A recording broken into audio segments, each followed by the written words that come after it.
Tugas murid yang ke-8, dia tahu kenapa sesuatu ilmu itu jadi mulia. Yang pertama, sejauh mana kemuliaan hasilnya. Yang kedua, sejauh mana kekuatan dalilnya. Ini cara nak saring ilmu.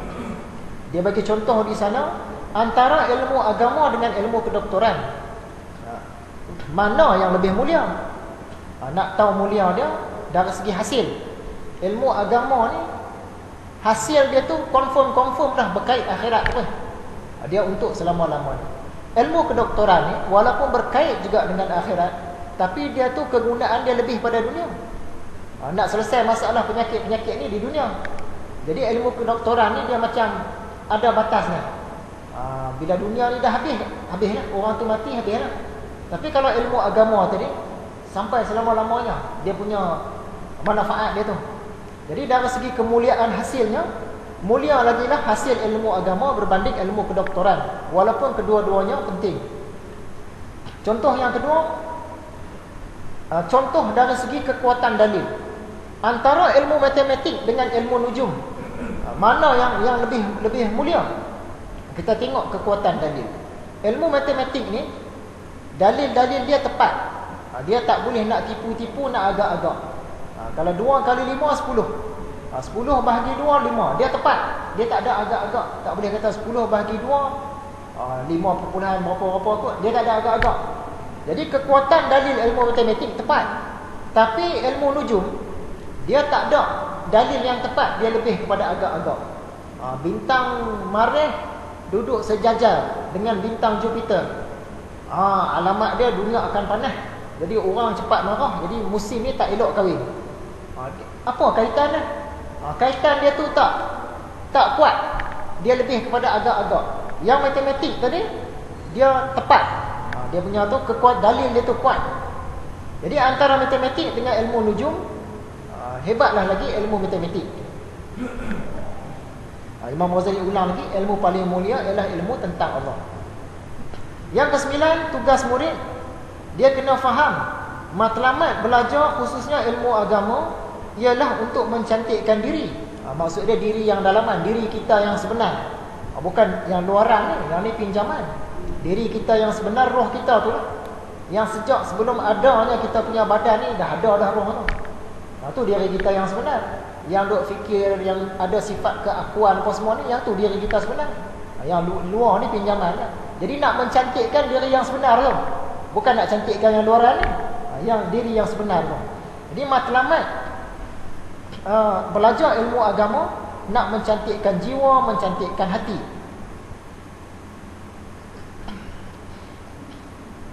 Dan yang seterusnya untuk mendekatkan diri kepada Allah.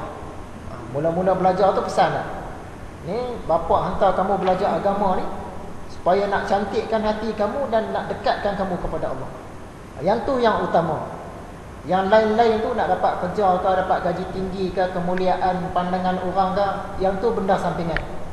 Yang utama belajar untuk mencantikkan rohani. Mencantikkan rohani dan dekatkan diri kepada Allah. Kalau dapat yang ni, tak dapat jadi ketua, tak dapat harta, tak dapat kemegahan pun tak apalah. Jangan terbalik pula.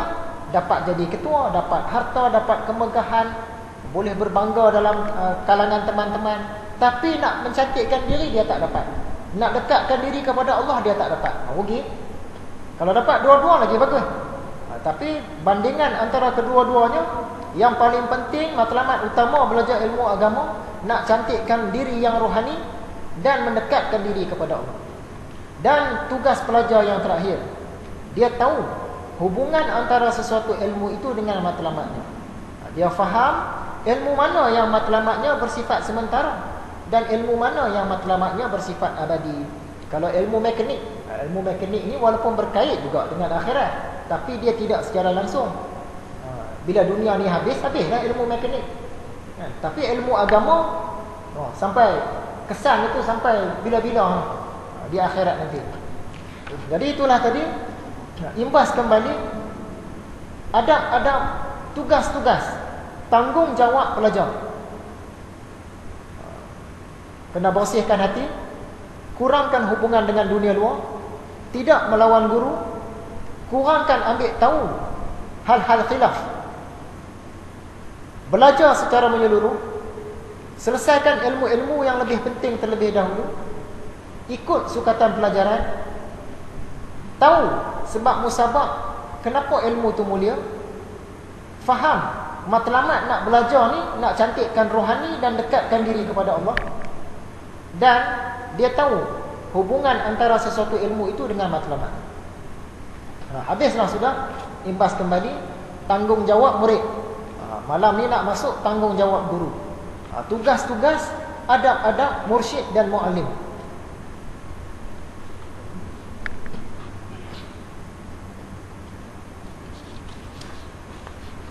Dalam kitab Ihya ini, Imam Al-Ghazali dia ada cerita tentang orang bekerja. Dia punya perkataan tu saya ubah suai karang dalam bentuk macam puisi lah. Tu yang jadi tazkirah Facebook 46 tu. Nak memaham pelajaran yang malam ni. Ada orang bekerja, pendapatannya untuk diri sendiri pun tak cukup. Ada orang bekerja, pendapatannya cukup-cukup sahaja. Ada orang kerja, pendapatan dia lebih, sampaikan dia boleh buat simpanan. Ada pula orang kerja, pendapatan dia tu lebih dan lebih banyak, sampaikan dia ni boleh berkongsi dengan orang lain. Sama ada dia hadiah ke, sedekah ke, dia buat kenduri ke, zakat ke, korban ke. Jadi berbeza. Semua ni kerja. Ada orang kerja tak cukup, ada kerja cukup-cukup je. Ada pula peringkat yang atas lagi, kerja dan dia boleh simpan sikit. Dan yang paling atas, dia kerja dan boleh kongsi pula dengan orang lain. Jadi yang paling atas tu paling bagus. Semua bagus sebab semua kerja. Tapi yang paling atas paling bagus. Imam Ghazali bawa cerita ni, dia nak kait dengan ilmu pengetahuan. Samalah halnya dalam menuntut ilmu agama. Ada orang belajar untuk dirinya sendiri pun tak cukup. Bagus, belajar tu baguslah. Tapi dari segi dia nak kongsi dengan orang lain kan tak sampai. Dia pun asyik tanya-tanya dengan orang, banyak bertanya. Ada orang belajar cukup-cukup untuk diri dia. Dari segi bertanya ni dia dah kurang. Tapi nak kongsi dengan orang lain tak sampai. Namun untuk diri dia lepas dah. Ada pula orang belajar, dia dapat lebih, tapi nak kongsi dengan orang lain tak boleh. Dia tak sampai ke peringkat nak mengajar. Kalau sesak-sesak orang tanya apa masalah ni, macam mana nak selesai apa, dia boleh lah. Sebab dia lebih lah yang dia belajar tu.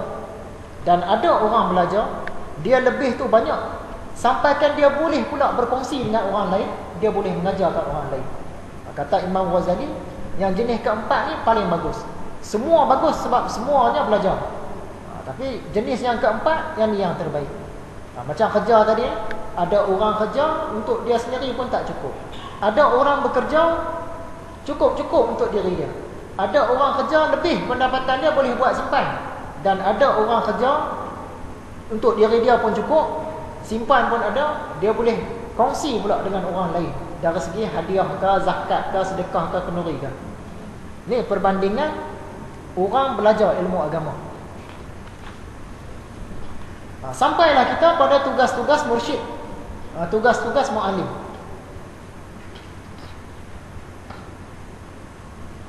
Sebelum ni kita tengok adab-adab pelajar. Kena dah pelajar. Ni orang yang mengajar pula nak kena. Kata Imam Ghazali, manakala sudah mengajar bererti telah melaksanakan pekerjaan besar dan menghadapi bahaya yang tidak kecil. Mengajar ni seronok ni, duduk di depan kan, orang dengar kita cakap. Tapi tanggungjawab besar, bahaya dia tidak kecil, kata Imam Ghazali.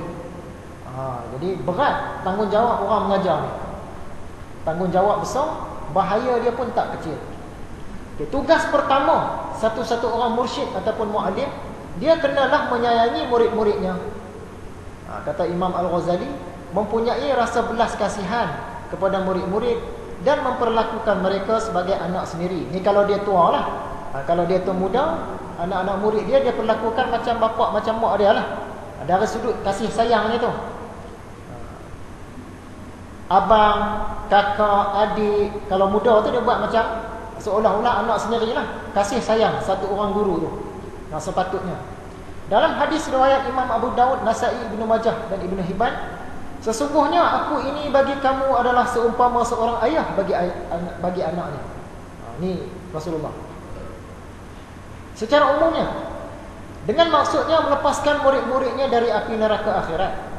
Dari itu adalah lebih penting dari usaha kedua ibu bapa melepaskan anaknya dari neraka dunia.